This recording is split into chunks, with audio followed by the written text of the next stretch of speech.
Hello cactus friends, welcome back to the channel. After yesterday's episode where we went to see Lophophora queresi, we drove 6 hours south to the state of Queretaro to see some more amazing cacti to show you all. Like this beautiful wall that's behind me. You probably can't see the plants because they are tiny, but I'm gonna get some nice close-up views of them so you can see exactly what I'm talking about. These are none other than Strombocactus. And of course, we're gonna go see all the neighbors in this beautiful area to share them all with you so that hopefully you fall in love with these plants and also their ecosystems in hopes that you'll fight to protect them. If it's your first time on the channel, welcome. I hope you like cacti. We make nothing but content related to cacti and succulents in both cultivation and habitat to try to highlight the importance of their conservation. Remember, take nothing but pictures from habitat.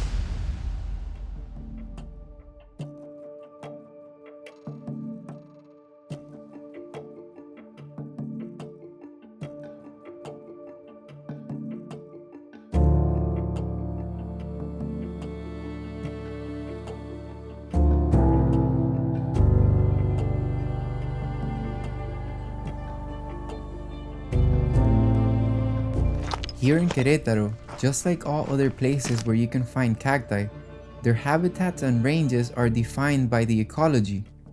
But unlike all those other places, the gardens here are vertical.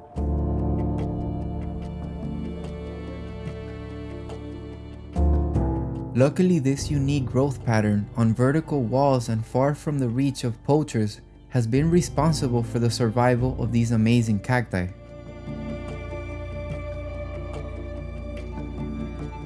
We'll not only find species and genera which are specialized to live on these vertical ecosystems, but we'll also see other plants which we've seen in other types of ecosystems, as is the case of this Myrtellocactus geometricans which we've seen growing in the plains.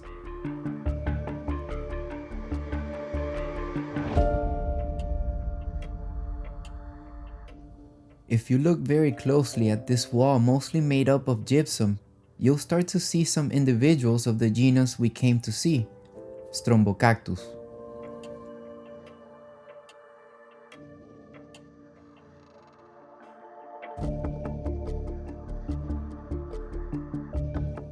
Although they may look small, with the largest individuals reaching from 3 to maybe 5 inches in width, lots of these plants are already mature, meaning they're already producing blooms and therefore seed, and lots of them have been doing so for decades, with some of them even reaching 100 years of age on this wall.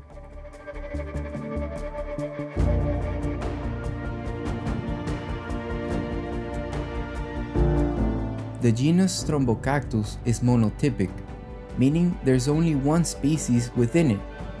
And in this amazing habitat, we'll be able to see not only the typical Strombocactus disciformis like the one we saw in the beginning of the video, but also one of the subspecies, Strombocactus disciformis jarmilae. This subspecies is even smaller than the typical Strombocactus disciformis, but they are just as long-lived, with some individuals reaching up to 50 and perhaps even 100 or more years of age in the wild.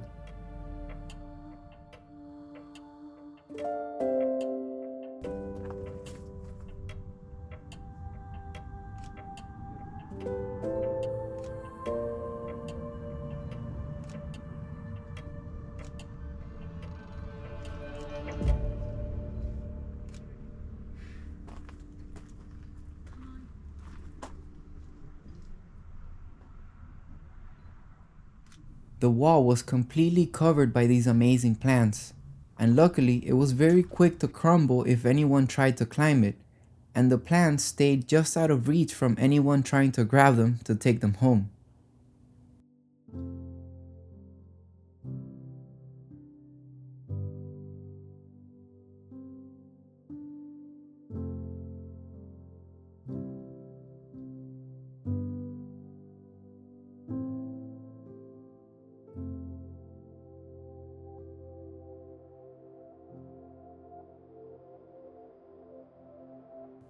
It's really interesting to think that all the plants we see at the bottom of this vertical wall are the newer generations and all seedlings of the older plants that live up top, that through time and thanks to the rain and the wind have slowly dripped down their seed, which has germinated in the cracks of these walls.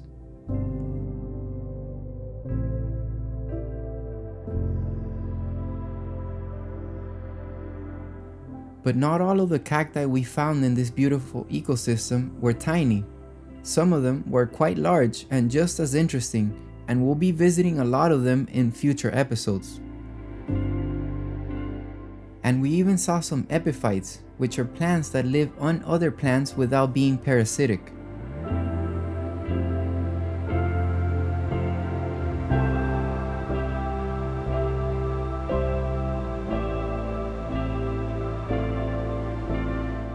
We also saw this beautiful Echeveria, which was blooming, and although we found it quite interesting, we just didn't know the name of the species, so if you know it, please write it in the comment section below.